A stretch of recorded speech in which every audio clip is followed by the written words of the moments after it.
Hello and welcome to In Stitches with Jackie. I have started on a new project. Actually, it's not a new project. This is a table runner that I did not make. It was made by a fellow quilter and given to me probably 4 years ago, I'm gonna guess. And I've decided to quilt it. Now you can see that I did my first section here of stippling. And there's some areas that aren't perfect, but this was a little bit more of a challenge as I had to use a different type of pencil in IQ Designer that I'm not familiar with. So there are some little areas there that I felt could have been filled in more, but I would have had to make the stipple even tighter, and I decided not to do that. So the next section is going to be this cute little other part of the train. It is a long table runner. And so I'm thinking if I do the stipple and maybe do a little decorative quilting, I haven't decided on that yet, if I'm going to do that or not. But I'm going to concentrate on getting this background, not the border, just the background white part stippled. So it's going to be the same process as I showed before in a previous video. I'm going to take a picture with my IQ Designer. I'm going to hoop this section right here with my sensors and send it to the machine, and I will meet you at the machine. Hello and welcome back. We are over at the machine now, and I did take a picture and sent it to my machine. So I'm going to go into IQ Designer. I'm going to take this little leaf with the arrow out. I'm going to hit my Wi-Fi because that's how I sent it, and it should be the very last picture. And it is. I keep hitting on the picture when I have to hit set. I'm not quite sure when I started doing that, but let me move this up a little bit. So in the intro, I did show that I quilted the first section. This is actually the second hooping. And let me make this a little darker so the picture comes in a little better. So the darker I make it, I can see my previous stipple. When I lighten it up, I can't. Well, this one's going to be a little more complicated because I've got part of this tree in here. I was thinking that I can do a section, the straight line, but I'm not going to be able to do that. So I'm going to go into my pencil, and I discovered this pencil here. So it's the one that is open, and the other one has these little lines. And when it has the little lines, which I don't want to select that one, it will pull that guideline with it, and it makes going around circles and curvy things very difficult. So after a lot of practicing with the very first section I did, I decided that this pencil here with the opened half, like 3/4 circle, was the best one. And I'm going to select no sew because, again, I don't want that line to sew. I'm just trying to create a border. So you really have to figure out your best way to go around this. Now, I wanted to kind of get my outside done first, and so I'm going to take this in a bit. Now, I know that my other previous stipple is right here. So I'm going to try to draw this line. Again, the darker that you have it, it doesn't tend,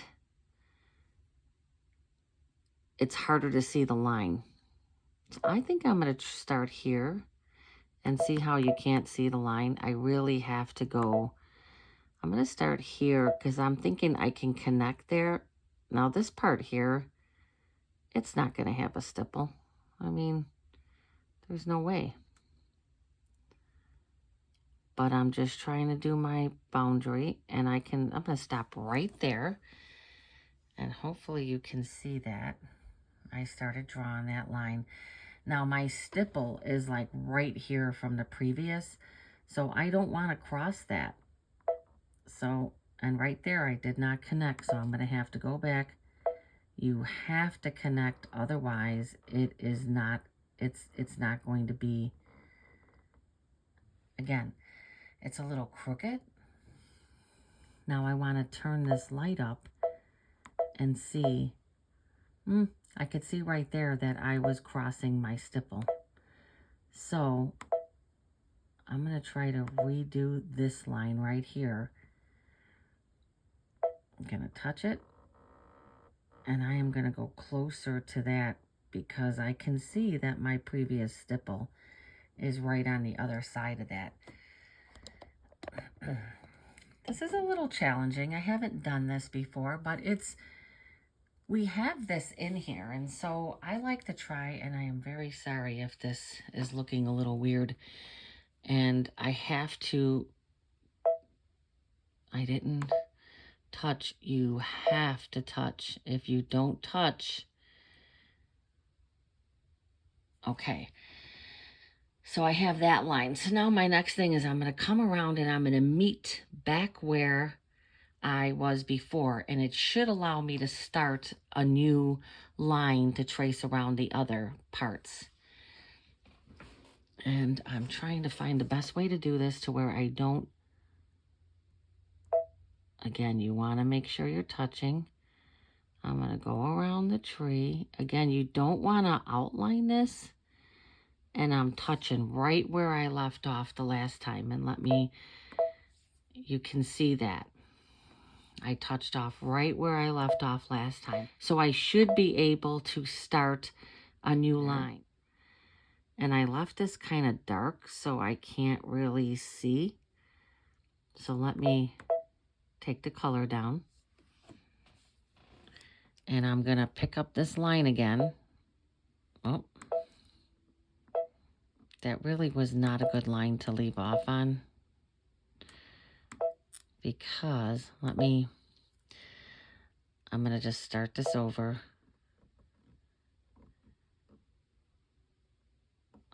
I don't like that. Again, I don't think that the stipple is even going to be interested in coming down. Now that right there would not be good. And because it's one line, and I will admit that this does take some practice. There's no doubt about it. It's definitely easier if I'm not trying to like film it and I can be in front of it. And this is basically what I was saying I was going to do. I know that I'm not going to go in between. I'm not going to go in between those little snowflakes. There's no way that the stipple's going to go in there. So if I go back here,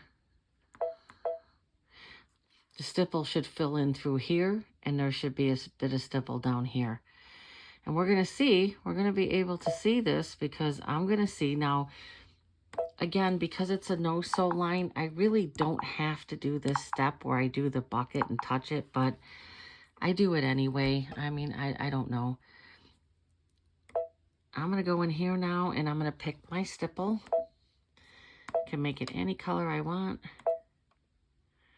I'm going to put it in the bucket, and I'm going to touch. And that looks pretty good. I probably could have swooped down and swooped down again so that some of the stipple would go in there. And so, what am I going to decide to do here? It's not easy to draw these lines. And I could do a little extra stitching, or I can add something there.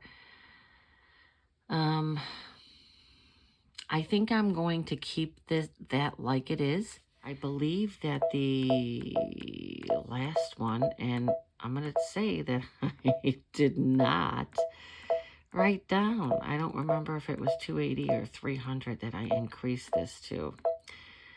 Let me see. I want to say it was 280. I'm going to preview. I'm going to say okay.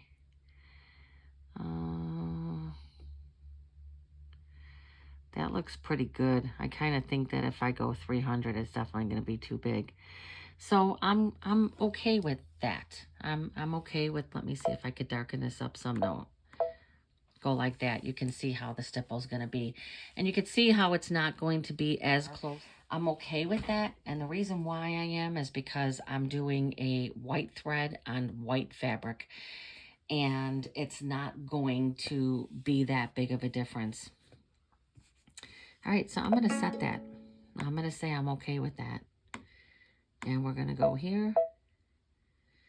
This is I'm going to hit embroidery. I only have one color, which is my stipple.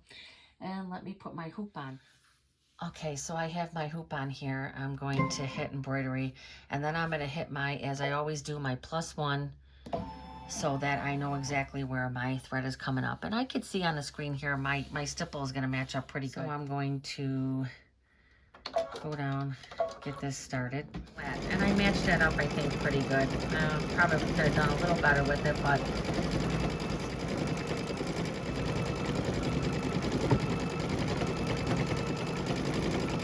now I'm not real concerned about some of these areas that are not going to have the stipple.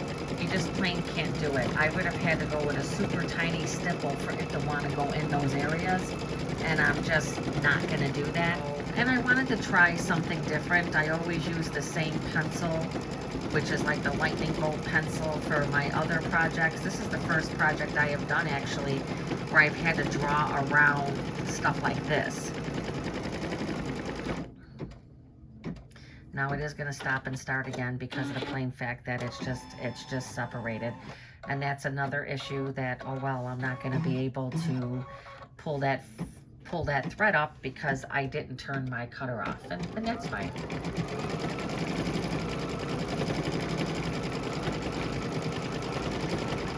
Again, I really like projects where I'm doing a lot of this dense quilting. I usually will not include my borders, especially if they're a different color. And I have already stated in the previous video, I am not a fan of doing applique and then quilting over everything with the same design. I'm just not a fan of it. And so these types of projects always prompt me to do this custom type quilting. It's also fun. Now I know the drawing part I didn't make look real fun, but it does take some practice. And we have, if you have a baby lock or a brother, and you have the, you know, the design center or the IQ designer, it is so much fun to be able to utilize. Okay, so that part stopped. So I think this section is done. And when I take this off of here, I will show you the part that I was a little concerned about around the snowflake here. It is kind of a little bit of a bigger section, but I can go with my Bernina, and I can put some stippling in there, and I may decide to do that. So let me take this to the table. Okay, so I was correct with my sizing, and thank God. I know that originally I was going to take it a little bigger. And again, you could see that there are some areas in here that did not get the quilting, and then the star part where I just did not want to go back, and I didn't want to try to mess with that. I can easily go in here, and I will. I wanted to do a little demo with my BSR on my Bernina, and I can most definitely fill that in a little bit more, put a little bit more in through here, a little line, and I can also fill around some of these other areas where I'm having a hard time drawing. This to me is still better than and more consistent than what I would be able to do with free motion quilting. So now the next section is going to be the Christmas tree. So I'll be moving it on like this, and it looks like I'm probably gonna get the Christmas tree and the deer in the next hooping. Let me see. Yeah, pretty much to both of those. So I am gonna have a little bit of a bigger area for quilting in the next one, so I will also show that section, and that will probably be it with that. So I will be back at the machine more. So I'm gonna go into my IQ designer, my leave with the arrow out, sent it by Wi-Fi, pull it up here. I'm gonna try this one more time. This is really something I've been trying to do for a while. Now I have it hooped with this whole green part is showing in the hoop, but when I hooped it, when I took the picture, it did it like this. I took the picture 3 times, so I'm not quite sure why that happens sometimes. But again, I'm going to use the same pencil. Again, it's the pencil that is left open, not the pencil that has the little dashes. This is going to be no-sew, so I'm going to hit the no-sew and say, okay, I'm going to start here, and I'm going to go more in.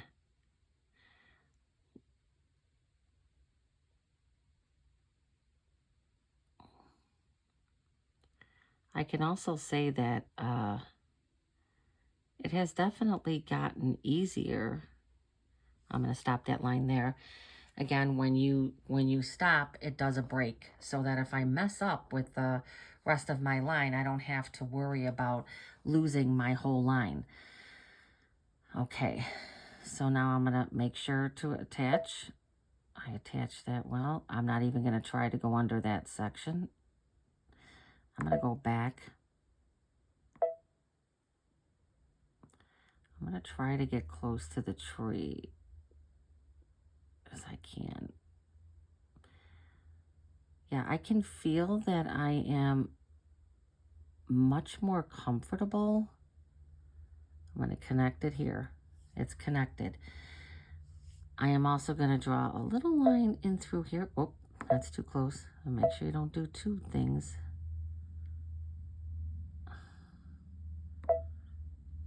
And you can see my lines are closed. What it did, I'm going to start this here. No, I'm not going to start it there.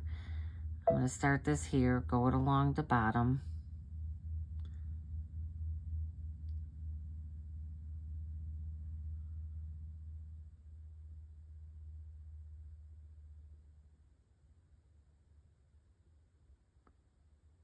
And I'm going to connect it there. So again, I'm going to do the bucket for caution, but I always know that I don't have to do the bucket because it's a no-sew line. So now I'm going to go to my fills. I'm going to get my stipple, put a color on it, say okay. I'm going to do my bucket, touch there, that looks good. Touch there, that looks good, and touch there. I'm going to say okay. The first one, I'm going to increase to 280.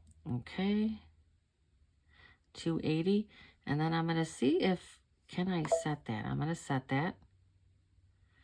And then I'm going to select the next one and the next one.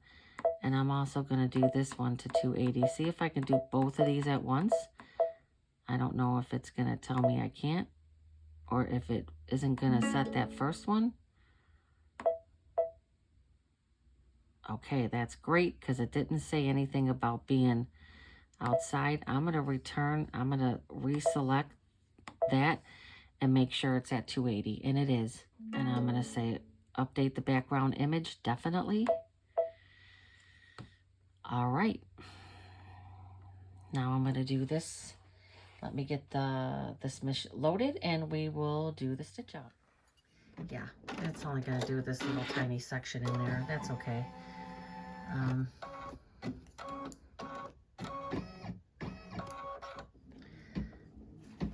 So this is actually not going to take me as long as I thought. I have 2 more hoopings to do this inside part, and I will definitely do those off camera.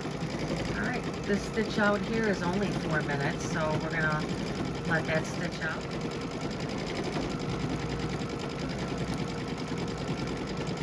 I love the way this looks. It just makes the background fabric pop. It's so pretty.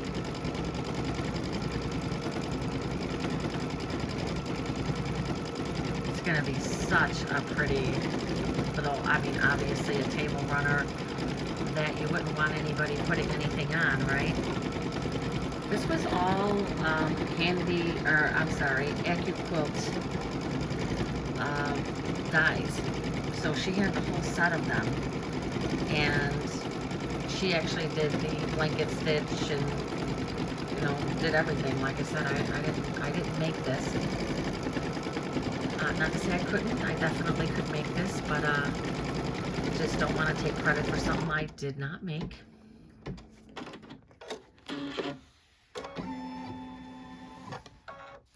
Well, it's going to start in that little section there.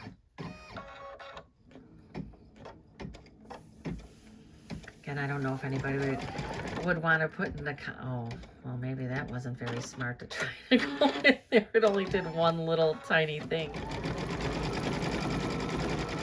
If anybody would want to leave in the comments, anybody who has worked with their IQ designer, if you have a baby lock, again, these things can be done. You don't have to have a baby lock and IQ designer. If you have a Bernina and you have stitched with your BSR, you most definitely could do that. I made a couple of tree skirts, and I quilted them all with my Bernina and my BSR, and they came out beautiful. So different tools, different machines, you can get the same results.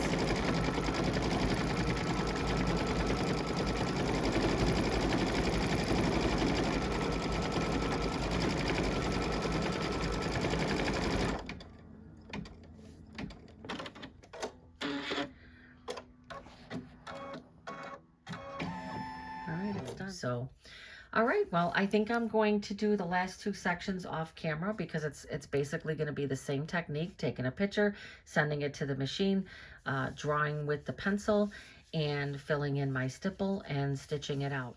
All right, well, thank you so much for stopping by and watching this video. If you watched it from the start to the end, thank you so much for that. Please give me a thumbs up and consider subscribing. Thank you for stopping by. Have a great day, afternoon, evening, whatever it is, whatever time it is that this video may reach you. Thank you.